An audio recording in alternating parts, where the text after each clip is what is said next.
Kedia sir, Nifty Vicks की बात करें, एक बार इंडिया विक्स की बात करें तो 16.02 इस टाइम इस समय नजर आ रहा है, यानी 16 का जो स्तर है वहां उससे भी ऊपर है। अगर परसेंटेज वाइज बताऊं तो 16.82% का जो है वो हाई यहाँ पर जाता हुआ दिखाई दे रहा है, अपवर्ड पोजिशन में है 16.82% पर।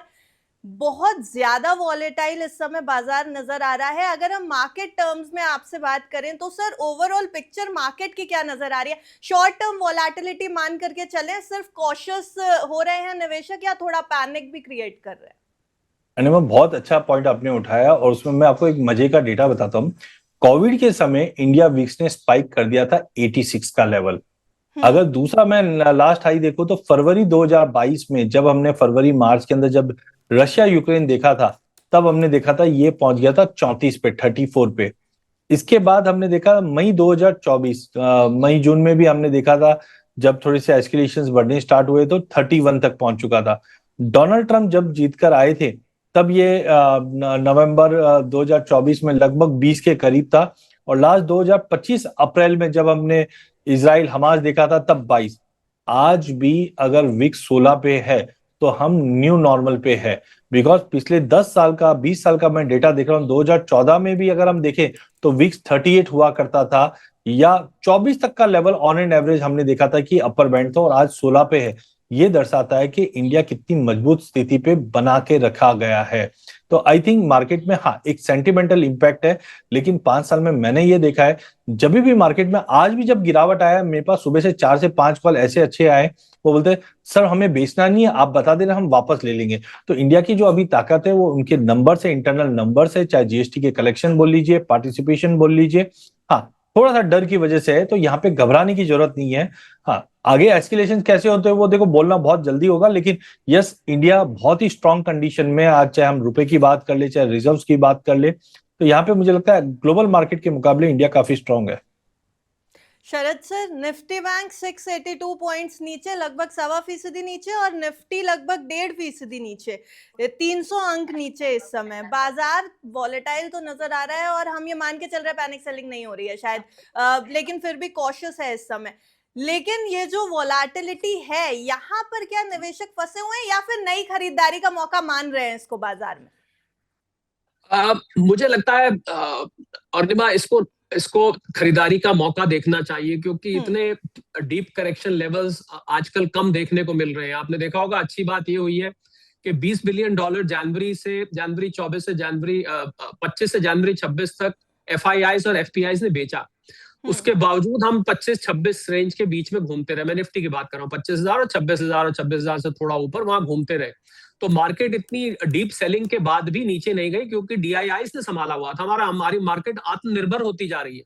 तो मुझे लग रहा है इस करेक्शन को एक मौका देना चाहिए, पर इसमें शर्त यह है कि दो, या तो एक तो आप लॉन्ग टर्म के लिए आए, दूसरा आप एक साथ सारा पैसा ना लगाएं। I think that is not never advisable that put all your money at one go. आपको धीरे धीरे करके, जब जब मार्केट ये करेक्शन ले रही है, तब तब आपको लंबे वक्त के लिए बनाने का एक अच्छा मौका है। मुझे लग रहा है भारतीय अर्थव्यवस्था में कोई प्रॉब्लम नहीं है, और दुनिया भर में जंग छिड़ी हुई है, पर भारत की अर्थव्यवस्था इस समय, हमारे जीएसटी के आंकड़े आए, आपने देखा 8% उसमें बढ़ोतरी हुई है। 1,84,000 करोड़ की कलेक्शन हमारी निकल के आई है। सारे इकोनॉमिक, अभी जीडीपी निकल के आई 7.8%, जबकि बेस इफेक्ट करेक्ट हुआ उसके बाद भी। तो मुझे लग रहा है जब भारत के इकोनॉमिक पैरामीटर्स अच्छे हैं, तो भारतीय मार्केट की बात कर रहे हैं हम। कई बार क्या करते हैं, मार्केट सब एक साथ जोड़ देते हैं, अमेरिका की भी जोड़ देते हैं, यूरोप की भी जोड़ देते हैं, भारत की भी। तो भारत की मार्केट को अकेले अगर हम देखें तो भारत की मार्केट बहुत अच्छी पोजीशन में है। ठीक है, ग्लोबल हेडविंड्स होती हैं, आपको ग्लोबल क्यूज को रिस्पेक्ट करना पड़ता है। ग्लोबल खबरें जो आती हैं उसको कई बार वो ओवर पावरिंग होती हैं।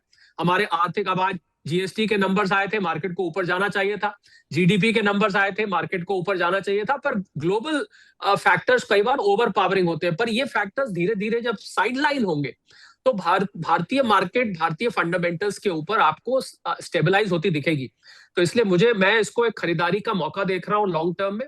I think people should invest in smaller tranches, छोटा छोटा करके उनको इन्वेस्ट करना चाहिए, और लंबे वक्त का नजरिया अगर रख के चलेंगे, it is a very good opportunity. मैं भारतीय मार्केट में कोई कमी इस समय नहीं देख रहा हूँ। पॉकेट्स में आप सेक्टर्स, कोई सेक्टर हो ऊपर नीचे परफॉर्म करता रहता है, सेक्टर रोटेशन मार्केट में होती रहती है, वो एक अलग बात है। और अगर आप और फिर भी चाहते हैं कि मुझे और ज्यादा कोई बुलिश सेक्टर बताएं तो आई थिंक डिफेंस सेक्टर आंख पे पट्टी बांध के इस समय मैं कह सकता हूं कि आप डिफेंस सेक्टर, डिफेंस कंपनीज जहां आपको अट्रैक्टिव वैल्यूएशंस मिल रहे हैं, चॉइस ऑफ कंपनी और Nima has to be very very good.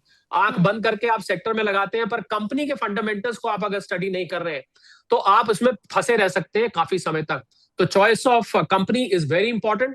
Defence sector आंख बंद करके उसमें जाइए, मुझे लग रहा है आपको एक अच्छा ग्रोथ उसमें मिल सकता है जो परिस्थितियां बन रही है। और सबसे ज्यादा डिपेंड करेगा और कि कितने लंबे वक्त तक ये लड़ाई चलती है। ट्रम्प साहब की न्यूयॉर्क टाइम की स्टेटमेंट पे विश्वास करें, हालांकि ट्रम्प साहब की बात पे विश्वास करने का ज्यादा मन करता नहीं है। वो कभी कुछ बोलते हैं, सुबह दोपहर को कुछ और हो जाते हैं, शाम को कुछ और हो जाते हैं। सर 10 दिन का समय भी दिया था ईरान को। पिछली बार मेरी और आप ही की बात हुई थी जब हम एक्सपेक्ट कर रहे थे कि ऐसा कुछ होगा नहीं, ये जो वॉर की सिचुएशन है वो आएगी नहीं। तो उनको फोन करके उकसाया गया। ऐसा कहा जा रहा है कि सऊदी अरेबिया के प्रिंस ने उनको बार बार फोन किया, नेतन्याहू साहब ने बार बार फोन किया, उनको पास बार बार फोन गए, अब करो करो बस, बहुत हो गया बहुत हो गया, टैको मत बनो। अब टैको आपको पता है क्या था? Trump always chickens out. मुझे लग रहा है फाइनली उन्होंने उस मीम को, जो टैको मीम था, उसको फाइनली उन्होंने दरकिनार करके कि देखो, मैं हालांकि ये मैं कहूंगा कि इजराइल अभी भी ज्यादा इंपॉर्टेंट रोल प्ले कर रहा है। अमेरिका बीच बीच में अपने B-2 भेज के बॉम्बिंग करता है, पर मेन अटैक इस वक्त भी इजराइल कर रहा है। तो प्रॉक्सी वॉर अमेरिका का चल रहा है, इजराइल के कंधे पे रख के ये बंदूक अभी चलाई जा रही है। पर है जो भी परिस्थिति है, मुझे लग रहा है अच्छी परिस्थिति नहीं है। और इस कारण से, और मैं एक जरूरी बात और मैं इसमें कहना चाहूंगा, एक रिस्पॉन्सिबल इकोनॉमिस्ट होने के नाते, एक फाइनेंस एक्सपर्ट होने के नाते, कि अगर किसी का, जैसे मान लीजिए सोने चांदी में अगर किसी का मुनाफा बन रहा है, ठीक है, मुनाफा अच्छा बन रहा है, पर जिन कारणों से मुनाफा बन रहा है वो कारण अच्छे नहीं है। किसी की जान माल का नुकसान हो और सोने चांदी वाले बल्ले बल्ले करे कि जी वाह, हमने तो $5,000 पे अभी लिया था 10 दिन पहले, आज हम $5,400 पे उसको बेच रहे हैं। मुझे लग रहा है एक दोहरी इमोशंस है इसमें। एक तरफ मुनाफा बनने की खुशी है, पर ज्यादा गहरा दुख होना चाहिए, क्योंकि हजारों लोग इसमें मर रहे हैं, जान माल का लगातार नुकसान हो रहा है, और लड़ाई पे कोई जीतता नहीं है, लड़ाई किसी के हक में नहीं है। तो I think economically speaking it will not be very helpful. World economy, developed countries already recession में है, और निमा आप जानते हैं इस बात को अच्छी तरह। Developed country France, Germany, UK, Italy, इन कंपनीज के आप जीडीपी के आंकड़े देखिए क्या है, कोई 0.2%, कोई 0.3%, कोई 0.4%, अमेरिका 1.4%। उसमें भी मुझे सच्चाई कम नजर आती है। तो मुझे लग रहा है जब डेवलप्ड वर्ल्ड रिसेशन में हो तो दुनिया में मंदी का खतरा बना हुआ, और ये लड़ाई उस मंदी को हेल्प नहीं करेगी, ये लड़ाई उस मंदी को और ज्यादा गहराई में ले जाएगी। तो मुझे I think things are not looking very good, but all eyes on the news flow, Arnima, is what I would like to say.